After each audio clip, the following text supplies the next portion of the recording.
Foi divulgado o balanço de investidores da B3 até o final de 2023 e o resultado foi negativo. Em muitos anos, é a primeira vez que não temos um crescimento no número de investidores. Isso seria decorrente à economia, menos interesse dos investidores ou seria o efeito Lula? Vamos analisar essa queda no número de investidores e ver de onde veio essa queda. Bom, pra gente analisar é interessante a gente ver o Ibovespa. Bom, como vocês podem ver, durante 2023, o mercado ficou caindo, subindo, ficou mais ou menos de lado, até que chegamos à nossa máxima histórica, onde estamos atualmente. E geralmente quando o mercado fica lateralizando, muitos investidores acabam perdendo o interesse, porque o pessoal só quer a alta. E no curto prazo o mercado ficar de lado é normal. E durante 2023 tivemos uma queda, mas depois o mercado subiu. Então era para ter um maior interesse, mas o número de investidores CPF na bolsa de valores diminuiu. Por que será? Bom, um gráfico interessante que eu sempre acompanho é o histórico de PL do Ibovespa. Durante 2022 ficamos nas mínimas e 2023 não foi lá aquela coisa com PL alto, o PL ainda está baixo. Lógico que não é mais aquela barganha toda, principalmente se a gente excluir Petro e Vale. Atualmente estamos num PL de 10,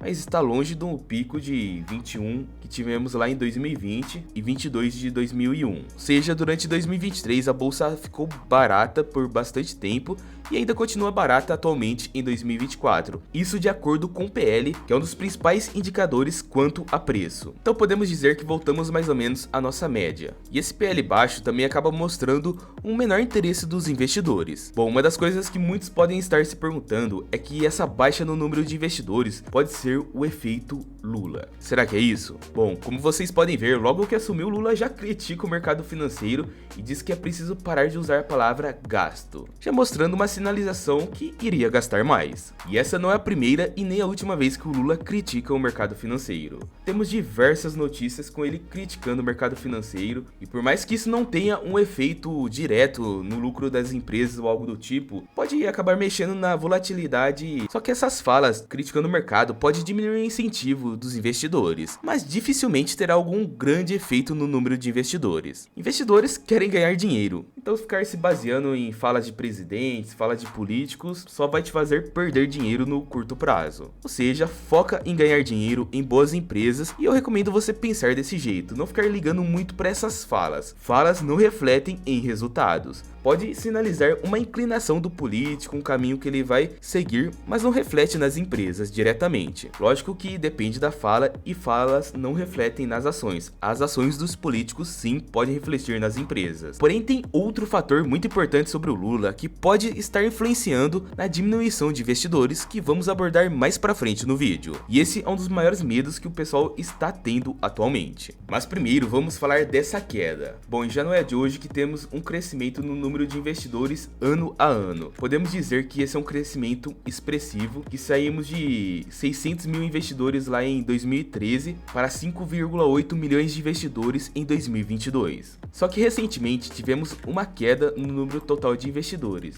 E como vocês podem ver pelo título, é a primeira vez que tem uma queda no número de CPFs na bolsa em 8 anos. E esse aumento no número de investidores se dá por alguns motivos. Eu acho que um dos principais é a democratização de investimentos e de corretoras, com essas corretoras online aparecendo com taxa zero e incentivando mais pessoas a entrarem nas corretoras, ajudou muito e colaborou muito com o aumento no número de investidores. E não podemos deixar de fora a disseminação de informações, principalmente de canais do YouTube como Primo Rico, Natália Arcuri, trouxeram muitos investidores para a bolsa e mostraram o mercado acionário para um público abrangente. Lógico que tem muitos canais importantes para o aumento no número de investidores. Eu espero ser um canal que contribua, nem que seja minimamente, para aumentar futuramente. Quem sabe no futuro a gente não aumenta esse gráfico para chegar mais ou menos igual aos Estados Unidos, com 40% da população investindo. Isso vai gerar mais emprego, vai aumentar a renda da população e só vai melhorar o país. Mas lógico que dependemos de uma série de fatores para isso acontecer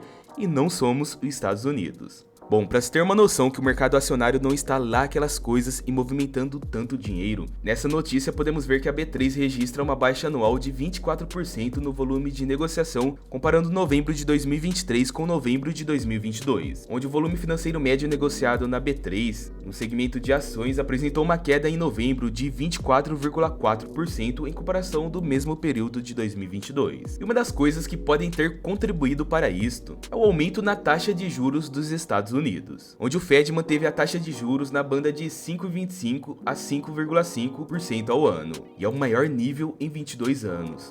E para os Estados Unidos, essa é uma taxa de juros muito alta que não se via há muitos anos. E uma taxa de juros dessa magnitude atrai muito investimento para a renda fixa dos Estados Unidos, assim diminuindo o volume de negociação nas bolsas de valores de outros países, principalmente países emergentes, como o nosso. E não deve ser o fator determinante para a diminuição de pessoas físicas na bolsa de valores, já que a pessoa física tende a olhar menos para o exterior na hora de investir. Mas com essa taxa de juros dos Estados Unidos, os investidores institucionais acabam olhando mais para lá e levando dinheiro mais para lá. E com o dinheiro indo para lá, acaba tendo uma diminuição no volume de negociação, consequentemente refletindo na bolsa de valores não tendo grandes altas. Lógico que depende de vários outros fatores, mas esse é um dos principais. Uma coisa que muitos podem pensar é que a taxa Selic estando alta diminui o número de investidores, onde saímos de uma taxa de juros de 2% lá em 2021 para 13% no final de 2022, 13,75%.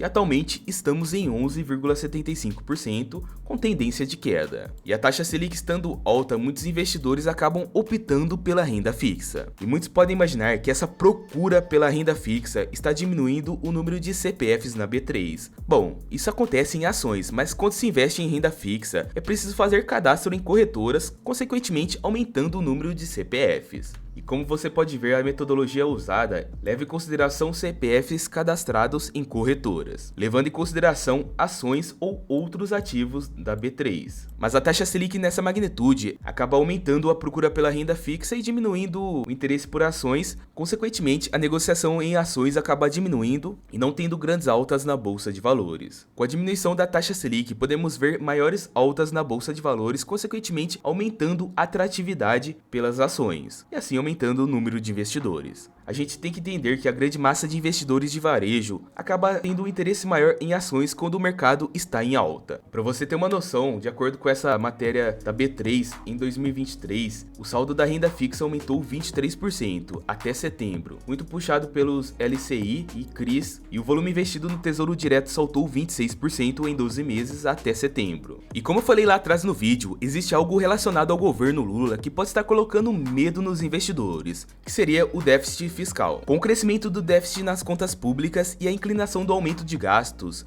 é natural esperarmos um aumento na cobrança de impostos, assim dificultando a atividade econômica. Se tem algo que todos estão de olho, é isso. Mas eu não acredito que esteja influenciando de maneira expressiva na saída de pessoas físicas da bolsa. E detalhe, não estou falando que isso não influencia, estou falando que a principal causa deve ser outra, que eu vou mostrar neste vídeo. Bom, de acordo com alguns dados, o Poder 360 destaca que um dos motivos para a queda foi os BDRs do Nubank. Quando o Nubank fez o IPO, eles distribuíram os BDR, os pedacinhos, para aqueles que tinham conta no Nubank e tinham interesse em receber esses pedacinhos, muito para incentivar mais pessoas entrarem na bolsa de valores. E de 13 de julho a 11 de agosto, as pessoas obrigatoriamente precisavam escolher uma das três opções: converter os BDRs nível 3 para nível 1, ou trocar os BDRs de Nubank por ações de Nubank na bolsa de valores de Nova York, ou receber o valor equivalente pela venda dos BDRs, ou seja, vender. Ou seja, dessas três opções, a única que manteria essas pessoas que têm BDR na bolsa seria esta. Lógico que estamos falando de pessoas que apenas tinha esses BDRs e não investia em outros ativos. E como podemos ver, de acordo com essa matéria, o resgate de BDRs do Nubank faz a B3 perder 500 mil investidores. Isso de acordo com essa matéria de 13 de setembro, onde o número de investidores caiu para 4,8 milhões. E dá para notar pela matéria que essa queda se deu só pelos BDRs, onde o número de investidores subiu de 3,1 milhões para 3,62 milhões. E dá para ver pela matéria que essa queda se deu só pela classe de BDRs até aquele momento, onde saiu de 3,61 milhões para 3,62 milhões. Lógico que estamos falando de uma matéria até setembro. Os dados dessa imagem são referentes ao ano de 2023 como um todo. E ao meu ver, essa queda se deu principalmente por conta dos BDRs mesmo, como a gente pode ver. Mas não podemos descartar a insegurança dos investidores quanto ao déficit fiscal. Outra coisa é a taxa de juros americana, o cenário econômico mundial que não é dos melhores, com guerras espalhadas pelo mundo e uma incerteza perante o mundo todo. E o cenário econômico brasileiro também está instável. A economia não está no seu melhor momento, isso Isso afeta diretamente os investidores de varejo, onde muitos têm que vender ações, sair da bolsa por causa das contas apertadas ou tirando dinheiro para cobrir gastos. Somando todos esses fatores, temos essa queda, e vamos aguardar os próximos dados porque eu estou de olho nisso e ver o ritmo de crescimento dos CPFs na bolsa de valores se aumenta ou se diminui. Com a previsão de queda de juros em 2024, esse número pode aumentar com uma possível valorização na bolsa de valores. E você que acompanha o canal não fica tomando decisão apenas com notícia política, analisa bem as empresas, os resultados e investe em boas empresas. Nesses momentos que ninguém quer bolsa, é o melhor momento para encontrar empresas descontadas. Com a taxa Selic caindo, vamos ver todos querendo a bolsa e nós com o carrinho cheio e com uma boa valorização e um bom preço médio. 2023 foi um ótimo ano para quem foi fazendo posição durante o ano e diminuindo o preço médio. E se gostou das informações, dá um like no vídeo para fortalecer essas informações e para me incentivar a trazer mais vídeos analisando essas notícias e informações. E clica no próximo vídeo da tela se quer mais informações para enriquecer a sua mente. Te espero no próximo vídeo.